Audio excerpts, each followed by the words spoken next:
നിയമസഭാ തെരഞ്ഞെടുപ്പ് തോൽവിയിൽ പിണറായി വിജയനും എം.വി. ഗോവിന്ദനുമെതിരെ രൂക്ഷ വിമർശനവുമായി വയനാട് ജില്ലാ കമ്മിറ്റി. സമാനതകളില്ലാത്ത തോൽവിക്ക് കാരണം നേതൃത്വത്തിന്റെ കടുംപിടുത്തവും നയപരമായ വീഴ്ചകളുമെന്നാണ് അംഗങ്ങളുടെ വിമർശനം.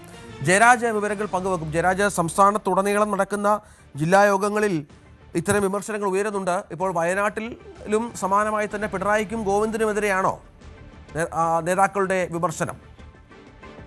രഞ്ജിത്ത്, നിയമസഭാ തെരഞ്ഞെടുപ്പിലെ കനത്ത തിരിച്ചടിക്ക് പിന്നാലെ കഴിഞ്ഞ ദിവസം CPM വയനാട് ജില്ലാ സെക്രട്ടേറിയറ്റിലും സംസ്ഥാന ജില്ലാ നേതൃത്വങ്ങൾക്കെതിരെ അതിരൂക്ഷമായ വിമർശനമാണ് ഉയർന്നത്. മുഖ്യമന്ത്രി പിണറായി വിജയനും അതുപോലെ തന്നെ പാർട്ടി സംസ്ഥാന സെക്രട്ടറി M.V. ഗോവിന്ദനുമെതിരെ യോഗത്തിൽ കടുത്ത ആക്ഷേപങ്ങളാണ് ഉണ്ടായത്. K. ശൈലജയെ മട്ടന്നൂരിൽ നിന്ന് പേരാവൂരിലേക്ക് മാറ്റിയത് അവരുടെ വ്യക്തിപ്രഭാവം തകർക്കാനുള്ള ബോധപൂർവമായ നീക്കത്തിന്റെ ഭാഗമായിരുന്നു എന്ന് യോഗത്തിൽ വലിയ രീതിയിൽ വിമർശനം ഉയർന്നു. ഇതിനു പുറമെ തളിപ്പറമ്പിൽ P.K. ശ്യാമളയെ മത്സരിപ്പിക്കാൻ ഇറക്കിയത് വയനാട്ടിൽ മാത്രമല്ല സംസ്ഥാനത്തുടനീളം വലിയ തോതിലുള്ള ജനരോഷത്തിനും അതുപോലെ തന്നെ തിരിച്ചടിക്കും കാരണമായെന്നുമാണ് ജില്ലാ സെക്രട്ടേറിയറ്റിന്റെ ഒരു വിലയിരുത്തൽ. എന്തായാലും CPM ജില്ലാ സെക്രട്ടറി K. റഫീഖിനെതിരെയും യോഗത്തിൽ കടുത്ത വിചാരണയാണ് നടന്നത്.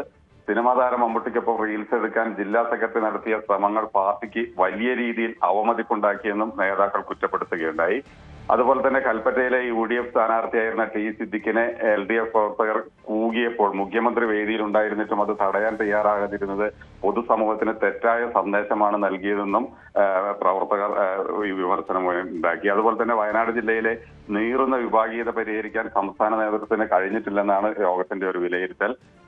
അതുപോലെ തന്നെ മന്ത്രിയായിരുന്ന OR കേളു മത്സരിച്ച മാനന്തവാടി മണ്ഡലത്തിലുണ്ടായ വലിയ പരാജയം വയനാട് മെഡിക്കൽ കോളേജിലെ നിലവിലുണ്ടായിരുന്ന ഗുരുതരമായ പ്രശ്നങ്ങളും അതുണ്ടാക്കിയ ജനരോഷവുമാണെന്നുമൊക്കെയാണ് നേതാക്കൾ തുറന്നടിച്ചത്. എന്നാൽ പാർട്ടിയിൽ കടുത്ത ആഭ്യന്തര കലഹങ്ങളോ നേതൃമാറ്റത്തിന്റെ ആവശ്യമോ നിലവിലില്ലെന്നാണ് യോഗത്തിന് ശേഷം LDF കൺവീനർ TP രാമകൃഷ്ണൻ മാധ്യമങ്ങളോട് പറഞ്ഞത്. ജനവിശ്വാസവും പാർട്ടി അണികളുടെ വികാരവും കണക്കിലെടുത്ത് ആവശ്യമായ തിരുത്തൽ നടപടികൾ പാർട്ടി സ്വീകരിക്കുമെന്നും അദ്ദേഹം വ്യക്തമാക്കുകയുണ്ടായി. എന്തായാലും കൽപ്പറ്റ അതുപോലെ തന്നെ സുൽത്താൻ ബത്തേരി മാനന്തവാടി മണ്ഡലങ്ങളിൽ UDF വ്യക്തമായ മേധാവിത്വം നിലനിർത്തിയ സാഹചര്യവും LDFന് സംഭവിച്ച വോട്ട് ചോർച്ചയും യോഗം വിശദമായി തന്നെ വിലയിരുത്തുകയുണ്ടായി. അതുപോലെ തന്നെ സംസ്ഥാന നേതൃത്വത്തിനും പ്രവർത്തന ശൈലിക്കുമെതിരെ വിവിധ ജില്ലാ യോഗങ്ങളിൽ കടുത്ത വിമർശനം ഉയരുന്നത് പോലെ തന്നെ അവസ്ഥയിൽ തന്നെയാണ് വയനാട്ടിലും ഇത്തരത്തിലൊരു സംഭവം ഉണ്ടായത്. എന്തായാലും വരും ദിവസങ്ങളിൽ കൂടുന്ന ജില്ലാ കമ്മിറ്റി യോഗങ്ങളിലും ഈ ആഭ്യന്തര കലഹം കൂടാനാണ് സാധ്യത. രഞ്ജിത്ത്, ശരി.